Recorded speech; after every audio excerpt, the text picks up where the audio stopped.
Sa ngayon po kasi sir, nakatutok po ang marami sa nangyayari po sa Senado at may mga appearance po ngayon ng actually 18 Marines, although they've clarified na hindi naman talaga Marines lahat po yun. Meron po mga civilian, meron mga ibang branch ng kasundaluhan sila kasama.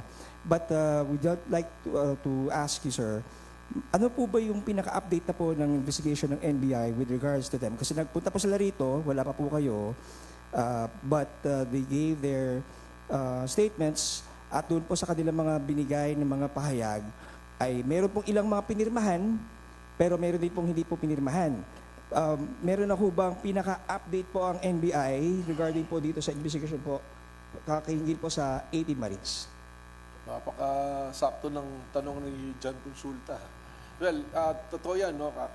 Bago ka pumunta rito, nakita ko yung parang there's an ongoing yata na pangyayari dyan sa Senate. And regarding dun sa 18 Marines, alam naman ninyo, I think all of you covered it, na natapos na namin yung pag-imbestiga sa kanila, pinatawag namin yung 18, natanong namin isa-isa, at meron na kaming dokumento, recorded yung pagtatanong sa kanila, yung 18, 5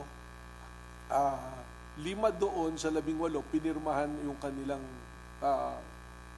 statement, yung tanungan, yung parang question and answer. Yung 13 hindi nakapirma dahil nasabi ko na ito noon, pinigilan ni Attorney Balicod na pirmahan. Gusto pa nga punitin niyang yung testimonya na yan. Kami naman, on our end, natapos na namin yung report, pinorward namin sa Ombudsman at sa DOJ for proper disposition. We have recommendation doon. Pero ang nangyari kasi ngayon, mabutit na tanong mo, muli naming binuksan yung pag-iimbestiga rito kasi merong isang individual na nagbigay ng statement noong April 28 at May 6 na meron siyang aligasyon na yung isa doon sa 18 Marines, may relasyon sila. May relationship sila at napag-usapan nila, alam niya yung nangyayari dito sa 18 Marines na to at may allegation na may binayad. At pinangalanan si dating Congressman Mike Defensor na siya yung nag-offer ng halaga ng 5 million para maging testigo nga, lumabas, mag-press conference. Kaya naman, ginawa namin, kinuha na namin ng statement dito at permado, recorded yung statement nitong individual na ito, nandito sa amin. Ang ginawa namin itong June 2 yata, Tuesday yata, nagpa-issue ako ng subpoena para imbestigahan ulit yung miyembro ng 18 Marines na binabanggit ng individual at saka si Ginoong Mike Defensor, pinapa-subpoena ulit namin dito para mag-appear, para magbigay linaw doon sa testimonyang binigay nitong individual na related doon sa 18 Marines.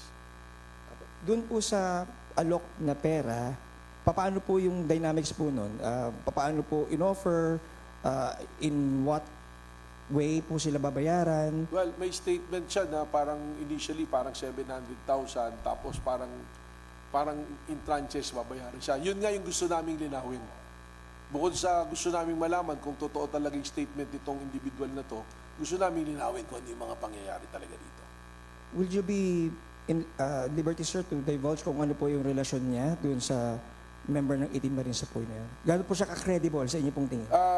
Yung anak ng 18 Marines ay kanyang kapartner. Meron silang anak. May apo bali yung 18, yung isa doon sa 18 Marines dito sa tao na to. So, magkakasama sila sa bahay, kaya medyo may credibility yung testimonya nito. At saka pag ibinabangga namin doon sa statement, lumalabas na talagang alam niya yung detalye. Tsaka bukod doon, yung CCD namin, nakamonitor minamonitor yung social media. May monitoring din kami ng claim ng bilihan ng witness na na-record Actually, pinaprepare ko yan kasi nga parang iniisip ko rito, sigurado kanina pumapasok pa lang ako, sinasabi, itatanong itong 18 Marines na-prepare nyo ba? Meron ba tayong pwede nyo i-play? Ito kasi, yung basehan namin ngayon dito, na meron ito, may isang social media post na kasama to sa mga Marines, tapos may kasama-usap ng political operator. Running na kami, sir. Hindi na pahinga yung cellphone namin. Kailangan ng financial assistance. Yung sir, ang pangutis natin sir, na kailangan humingi sana kami ng financial assistance. Okay, magkano kaya? Sir, hindi naman namin masabi ito, magkano ang amount sir. Kayo na lang po mag-ano sir kung magkano po yung ano. Kasi sa amin sir, marami talaga over sa amin. Marami nag-over sir, matawag sa. Saka sila na allowance para lang Kung may kuwan man sir na ganun sir, kung kuwan sir na mas maganda siguro kung ganun man, isang bagsakan na lang sir. Sige, kung kasapit. kung magawa namin yun, at doon magkuhan tayo doon sa oo. financial assistance, Oo. makakaliwaan. Oo. So, yan yung monitoring namin. Other than that, meron ding mga pumapasok sa aming information pero we have to validate pa na talagang merong nangyari na exchange ng money para mag-testify itong mga to. Kaya siguro timely, no? Dahil lumalabas yung sila. Pero just to drive the point, I can give you a copy ng statement at makikita nyo rito, even before the schedule tong hearing na to sa Senado, meron ng statement tong may relation doon sa Marines noong 28 ng April.